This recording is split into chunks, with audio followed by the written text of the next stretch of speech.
Ma copine a posté. Je viens de rencontrer l'homme de ma vie pendant son voyage entre filles, mais j'ai annulé toutes les cartes et elle ne pouvait plus rentrer. On était ensemble depuis presque 4 ans. On vivait dans le même appartement depuis 2 ans et demi, et du moins de mon point de vue, on construisait quelque chose de stable. On n'était pas un couple parfait, bien sûr. On se disputait pour des petites choses. Qui a oublié de payer Internet? Qui a laissé la vaisselle dans l'évier? Ou si on devait économiser plus d'argent, au lieu de sortir dîner si souvent. Mais rien qui me fasse penser qu'on était au bord de la rupture. Priscilla a toujours été une personne très sociable. Elle avait un groupe d'amis très soudés depuis l'université. Je n'ai jamais eu de problème avec ça. Elles sortaient ensemble, faisaient des voyages occasionnels, célébraient des anniversaires. C'était normal. La situation a changé il y a environ 6 mois. Priscilla a été licenciée de son travail. Elle travaillait en marketing digital pour une petite agence qui, selon elle, commençait à avoir des problèmes financiers. Un vendredi après-midi, on l'a appelée pour une réunion, et on lui a dit qu'ils allaient réduire les effectifs. Elle faisait partie des postes qui allaient disparaître. Je me souviens parfaitement de ce jour. Elle est rentrée à l'appartement les yeux rouges d'avoir tant pleuré. Elle était frustrée, confuse et très inquiète pour l'argent. J'ai essayé de la calmer. Je lui ai dit que ce genre de choses arrivait et qu'elle trouverait vite quelque chose. Priscilla avait de l'expérience et de bonnes références, donc en théorie, ça ne devait pas être trop difficile. Du moins, c'est ce que je croyais à ce moment-là. Les premières semaines après le licenciement ont été normales. Elle a mis à jour son CV, envoyé des candidatures, eu quelques entretiens, mais après un certain temps, le processus a commencé à stagner. Une entreprise lui a dit qu'elle était surqualifiée pour le poste. Une autre a choisi quelqu'un avec plus d'expérience dans un domaine spécifique.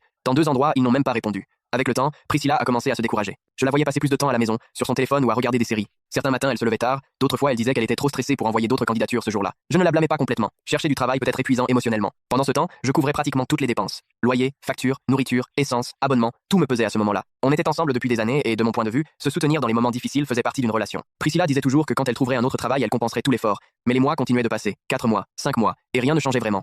Vers le 6e mois, c'est là qu'elle a mentionné l'idée du voyage. Un soir, on dînait quand elle a abordé le sujet. Les filles préparent un petit voyage, m'a-t-elle dit, juste pour se changer les idées un peu. Je lui ai demandé ce qu'elle entendait exactement. Elle a expliqué que certaines de ses amies voulaient passer quelques jours dans une ville touristique pas loin. Rien de trop élaboré, plage, restaurant, sortir le soir et se déconnecter un peu de la routine. Priscilla a dit quelque chose que je me souviens clairement. Je crois que j'en ai besoin, m'a-t-elle dit. Ça fait des mois que je me sens bloqué.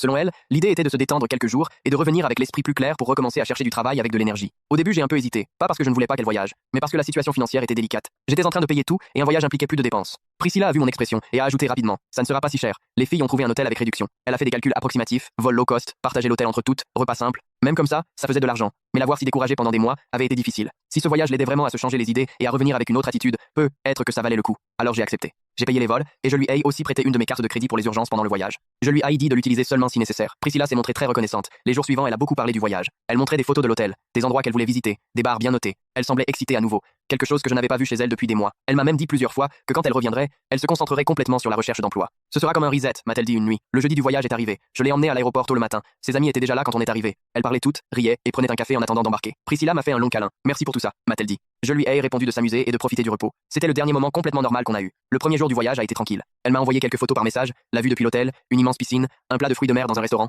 Ça ressemblait à un voyage typique. Le vendredi soir, elle m'a aussi écrit. Elle m'a dit qu'elles étaient sorties dans un bar près de l'hôtel et que l'endroit était plein de touristes. Rien d'étrange. Le samedi matin, par contre, ça a commencé à devenir bizarre. Je me suis réveillé vers 8 et j'ai regardé mon téléphone. J'avais plusieurs notifications Instagram. Je ne poste presque jamais rien, mais je suis pas mal de monde. Parmi les